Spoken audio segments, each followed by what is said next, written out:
Why are you dealing with people who do not care about you? Why? Explain this to me, because I don't get it. I'm realizing people miss the blessing of you by demanding validation and competing with you.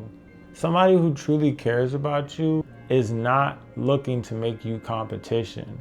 They're looking to grow with you. They're looking to add to you. They're not looking to subtract things from you, like your time or your energy. When it gets to a point when people are exhausting you and you're spending more time telling somebody else about the situation you just had with this person, it's time to snip, snip. And it doesn't have to be cold or mean. It could just be as simple as, I think that this relationship has gone as far as it can go. And I think I just need to go in a different direction right now. I think sometimes we convince ourselves that we're being a bad person by cutting somebody off or by telling someone the truth. We're just like, oh, that wouldn't be nice if I said that, or I don't like to make people feel bad and, tell them that I really don't want to hear about this. But is it mean or is it honest? We are nice, but we are not kind. Nice is staying on the phone with somebody for like 2 hours and listening to them complain and make the whole conversation about them. Kind is, I hear what you're saying. I understand that you're frustrated. But when we got on this phone, I told you that I wanted to express some things to you about how I'm feeling right now. And so far, we've talked about you for 30 minutes. Can we talk about you? Yes, but let's make this a two-way street.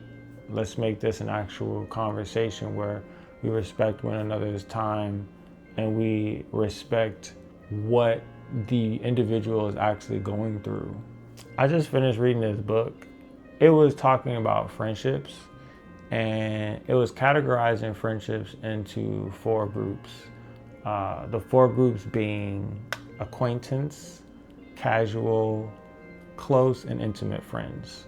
I think that it's helpful to understand who fits where. Sometimes we have relationships with individuals where we're desiring for it to be an intimate friendship, but it's really just casual.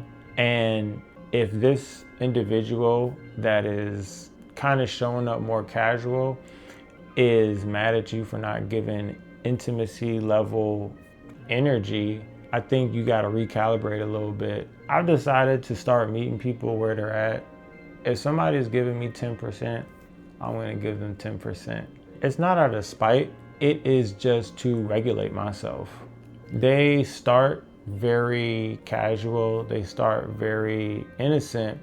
But over time, the more people gain access to you, the more they inadvertently kind of sink their teeth into you low key, depending on the type of relationship it is. If you have something valuable or useful that you offer this person, then they will look to get that every time they speak to you, and they won't really hold regard for what you have going on because they're coming to you for one thing and one thing only, whatever that thing is. People miss the blessing of you when they treat you like a free resource.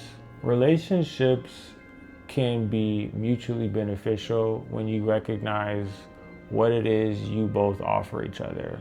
If you have a relationship where you have a friend who's really good at giving you sound advice, of course you're gonna come to them and present whatever you have going on because you know that they're gonna give it to you straight and they're going to take the time to be sympathetic or be empathetic to what you're feeling. Don't let people who know this about you suck you dry like they're a vampire. You possessing an ability or you possessing a resource doesn't come for free, one. Two, they need to be able to respect the gift that you carry, which is wisdom, to give them sound advice. People will see a gift that you carry and come to you for that gift. They don't appreciate you, they're coming to your gift. Once you realize what your gift is and why people are coming to you, it makes seeing the intention that much clearer. Once you realize how important your time is, the value of you goes up. Time is so important. You can't really get it back. You can maybe make up for it a little bit if you know what you're doing. But don't allow people to continuously come to you seeking a resource, but not appreciate and pour into what houses the resource. People will suck the joy out your life if you let them. So don't let them. Be true to your heart. You must be true to your heart. I forget what movie that's from, but shout out whatever movie that is.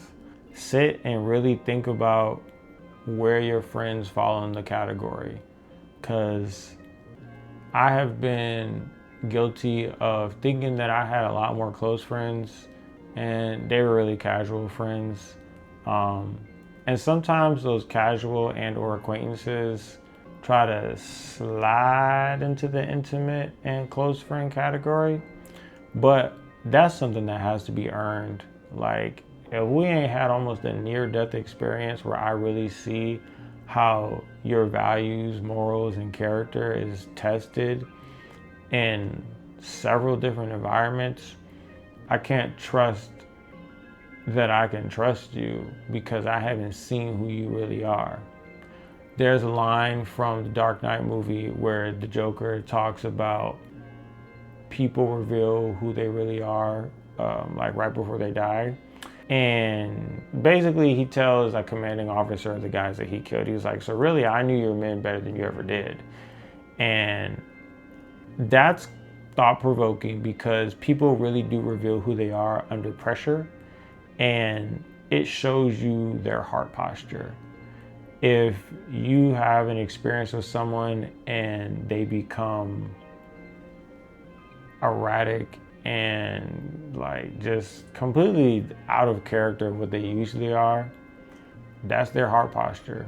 And that doesn't mean that that's what it will always be or maybe what it always was, but wherever they are currently, it just may not align with where you are, and that's okay.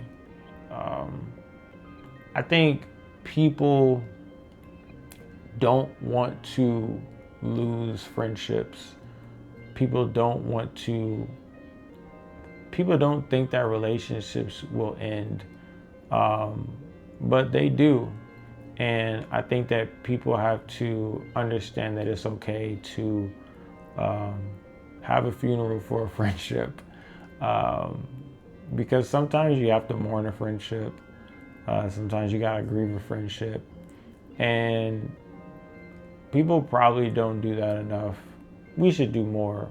We should mourn chapters in our lives, but I feel like I'm getting off topic. But yeah, be mindful of who's around you. Be mindful of where you put people, because if you have acquaintances and casual friends in your inner circle that don't know your true character and heart posture, if they don't know yours, you might not really know theirs. And you don't want to find yourself in a situation where you find out, but in the wrong environment or under unfortunate circumstances. So keep that in mind.